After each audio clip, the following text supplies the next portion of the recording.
Good morning dear friends.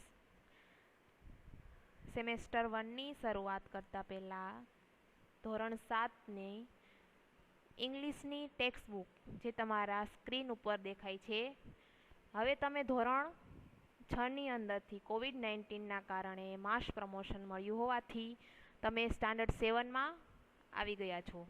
તો હવે આપણે પહેલા સેમેસ્ટરની શરૂઆત કરતાં પહેલાં ઇંગ્લિશની ટેક્સ્ટ બુકમાં ચેપ્ટર નંબર 1 છે, યુનિટ નંબર 1 છે વિની smile.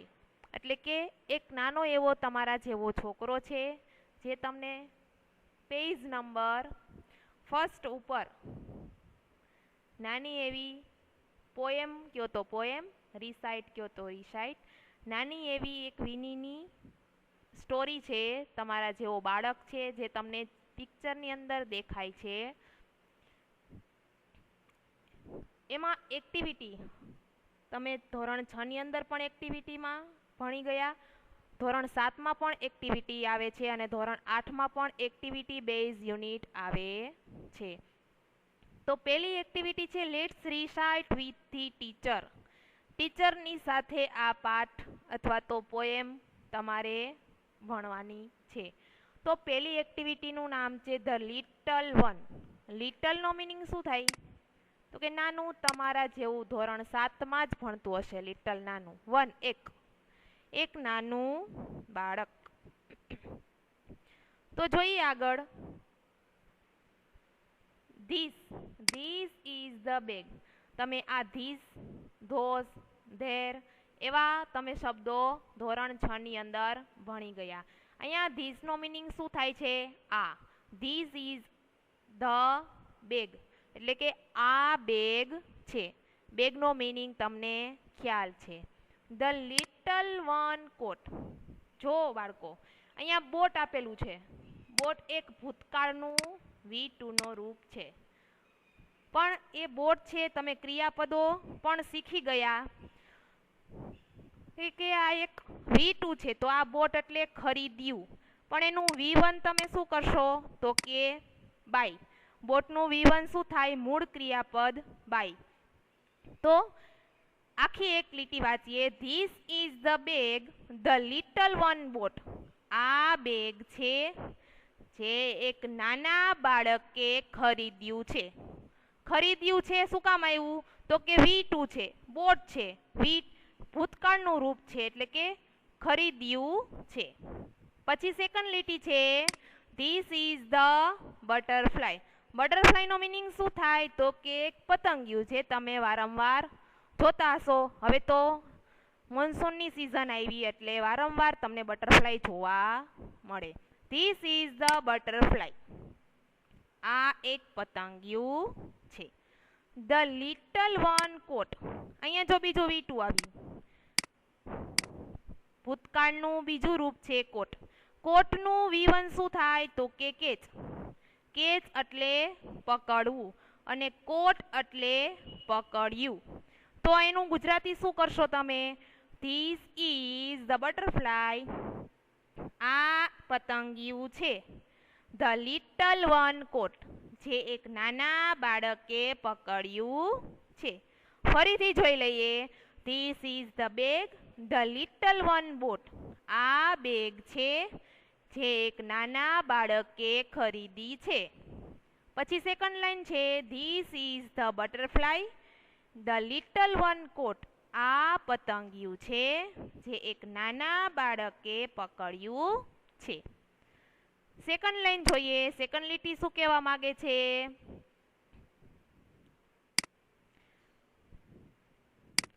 This is the kite. Kite પણ તમે જોઈ હશે. તમે ઉત્તરાયણમાં અગાસી ઉપર જઈને શું કરો છો? ચગાવો છો. તો કાઇટ એટલે પતંગ. તો ધીસ ઇઝ ધ કાઇટ. આ પતંગ છે. The little one flew. Flew એટલે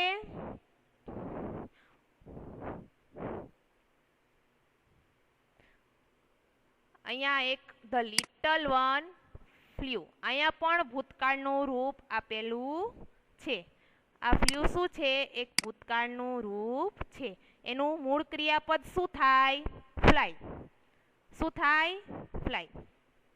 એટલે this is the kite the little one flew, કે આ પતંગ છે જે એક નાના બાળકે ચગાવ્યો છે. પછી છે સેકન્ડ લીટી છે ધીસ ઇઝ ધ વિસલ. વિસલને તમે ગુજરાતીમાં શું કહો? સિસોટી. કયો ને? સિસોટી. This is the whistle the little one blew, કે આ એક વિસલ છે. અહીંયા પણ એક ભૂતકાળનું, અહીંયા જો લાસ્ટ લાઈનમાં બધી આખી રિસાઇટની અંદર લાસ્ટ શબ્દ શું છે? બધા ભૂતકાળના છે. Bought, caught, flew, blew, rang, sang, read, read, drew, knew, એ બધા શું છે? ભૂતકાળના V2 ના રૂપો. આપણે V1 અને V2 સાથે કરતા જઈશું એટલે ક્રિયાપદ પણ સાથે કમ્પ્લીટ થતા જાય. તો ધીસ ઇઝ ધ વિસલ, આ સિસોટી છે. પછી ધ લિટલ વન બ્લુ, જે એક નાના બાળકે વગાડી છે. બ્લુ એટલે વગાડ્યું, બ્લો એટલે વગાડે, વગાડવું. પછી છે third line this is the bell the little one rang, this is the song the little one sang. શું કે છે? This is the bell. Bell એટલે પેલો રિસેસ દરમિયાન તમારે જે વગાડે સ્કૂલમાં, એ બેલની વાત કરવામાં આવી છે કે ધીસ ઇઝ ધ બેલ, આ બેલ છે. ધ લિટલ વન રેંગ, જે એક નાના બાળકે વગાડ્યો છે. અહીંયા રેંગ છે એક ભૂતકાળનું રૂપ છે. એનું V1 શું થાય? તો કે રિંગ. શું થાય? આ એક V2 છે રેંગ, એનું ભૂતકાળ શું થશે? રિંગ.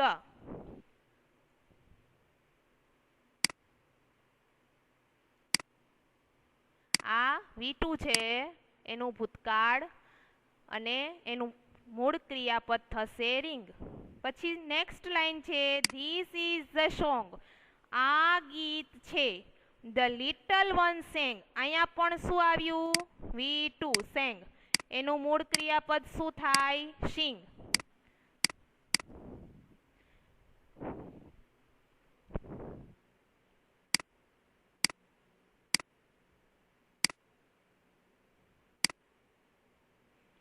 એ સિંગ છે એક V1 છે કે ધીસ ઇઝ ધ સોંગ, આ ગીત છે.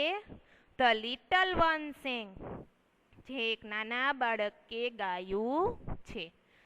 આ થર્ડ લાઈન કમ્પ્લીટ થઈ ગઈ. ફરીથી જોઈએ this is the bag the little one bought, this is the butterfly the little one caught, કે આ બેગ છે જે એક નાના બાળકે ખરીદ્યું છે.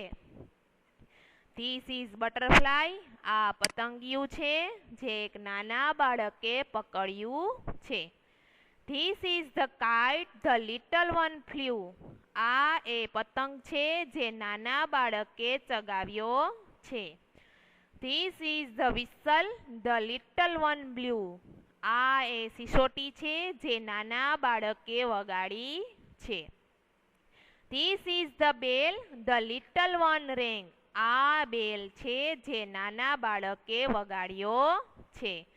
This is the song the little one sang, આ ગીત છે જે નાના બાળકે ગાયું છે. પછી જોઈએ શું કે છે આ લાઈનની અંદર white, black and green and red, સફેદ, કાળો, લીલો અને લાલ. ધીસ આર ધ વર્ડ્સ, આ બધા શબ્દો. કયા બધા શબ્દો? તો કે વ્હાઇટ, બ્લેક, ગ્રીન અને red. The little once read, જે એક નાના બાળકે વાંચ્યા છે. આ રીડ છે એ પણ અહીંયા શું કીધેલું છે? V2 છે. અમુક એવા શબ્દો છે, અમુક એવા ક્રિયાપદો છે જેના રૂપો બદલતા નથી. Read, read, read. આ રીડ છે એક V1 માં પણ આવે છે, V2 માં અને V3 એટલે કે ભૂત કૃદંત પણ રીડનું રીડ જ થાય. એવા ઘણા બધા શબ્દો છે. Put, put, put, shut, shut, shut, એ બધા શબ્દો V1 V2 અને V3 ત્રણે ત્રણ કોમન થાય. પછી લાસ્ટ લાઈન છે these are the pictures the little once ડ્રીવ. અહીંયા ડ્રીવ છે એ પણ V2 છે, એનું વર્તમાન કાળ એટલે કે મૂળ ક્રિયાપદ શું થાય તો કે ડ્રો, દોરવું. અહીંયા ડ્રીવ છે એટલે કે દોર્યું. ધીઝ આર ધી પિક્ચર્સ, આ ચિત્રો છે. પિક્ચર્સ કીધું છે, પાછળ શું આપેલું છે એસ, બહુવચન છે એટલે શું આવશે ચિત્રો. ધીઝ આર ધી પિક્ચર્સ, આ બધા ચિત્રો ધ લિટલ વન્સ ડ્રીવ, કે એક નાના બાળકે દોર્યા છે. એન્ડ લાસ્ટ લાઈન શું કહે છે all the things the little once new. આ એ બધી વસ્તુઓ છે જે નાના બાળકોએ જાણી છે. અહીંયા ન્યૂનો મિનિંગ છે, અહીંયા કે એક સાયલેન્ટ વર્ડ છે એટલે આપણે એને બોલીશું ન્યૂ. એનું V1 શું થશે નો, એટલે જાણવું. અને અહીંયા V2 આપેલું છે એટલે કે જાણ્યું. કે આ ઓલ ધી થિંગ્સ, થિંગ્સ એટલે વસ્તુઓ, કે આ બધી જ વસ્તુઓ એક નાના બાળકે જાણ્યું છે. ફરીથી આખી ધી સાઈડનું ગુજરાતી કરી દઉં કે આ એ બેગ છે જે એક નાના બાળકે ખરીદી છે. આ એ બટરફ્લાય છે જે એક નાના બાળકે પકડ્યું છે. આ પતંગ છે જે એક નાના બાળકે ચગાવ્યો છે. આ વિશલ છે જે એક નાના બાળકે વગાડી છે. આ બેલ છે જે એક નાના બાળકે વગાડ્યો છે. આ ગીત છે જે એક નાના બાળકે ગાયું છે. સફેદ, કાળો, લીલો, લાલ, આ બધા જ શબ્દો જે એક નાના બાળકે વાંચ્યા છે. આ બધા જ ચિત્રો જે એક નાના બાળકે દોર્યા છે. ઓલ ધી થિંગ્સ, આ બધી જ વસ્તુઓ નાના બાળકે જાણ્યું છે. આ એક્ટિવિટી ફર્સ્ટની લિટલ વનની રિસાઇટ કમ્પ્લીટ. આગળ જોઈએ, એનું ચિત્ર પણ આપેલું છે. પછી શું છે make a list of rhyming words. Rhyming વર્ડ્સનો મિનિંગ શું થાય તો કે સરખા અવાજવાળા શબ્દો શોધીને લખો. તો આપણે ફરી રિસાઇટમાં જશું કે રાઇમિંગ વર્ડ્સ કોને કહેવાય તો કે અહીંયા આપેલા છે બોટ, કોટ. અહીંયા છે બોટ, કોટ. એની બોટની સામે શું રાઇમિંગ વર્ડ આવશે તો કે કોટ. ફ્લ્યુ તો અને એની સામે શું આવશે બ્લુ. પછી છે રેંગ તો સેંગ, રીડ તો રીડ, ડ્રીવ તો ન્યૂ. આ બધા શું થયા એના રાઇમિંગ વર્ડ્સ.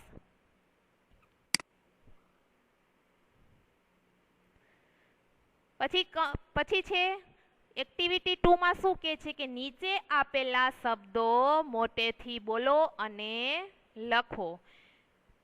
મેં તમને રિસાઇટ ચલાવી ત્યારે જ તમને કીધેલું કે V2 અને V3 જો આમાં આપેલા છે, એમાં A વિભાગ છે એમાં V1 છે, B વિભાગ છે એમાં શું છે V2 છે. તો આપણે A આપેલો છે, B આપણે જાતે લખવાનો છે, જે તમારે હોમવર્કમાં પાકી બુકની અંદર લખવાનો રહેશે. પછી એક્ટિવિટી 4 છે જે આપણે નેક્સ્ટ લેક્ચરમાં જોશું. Thank you.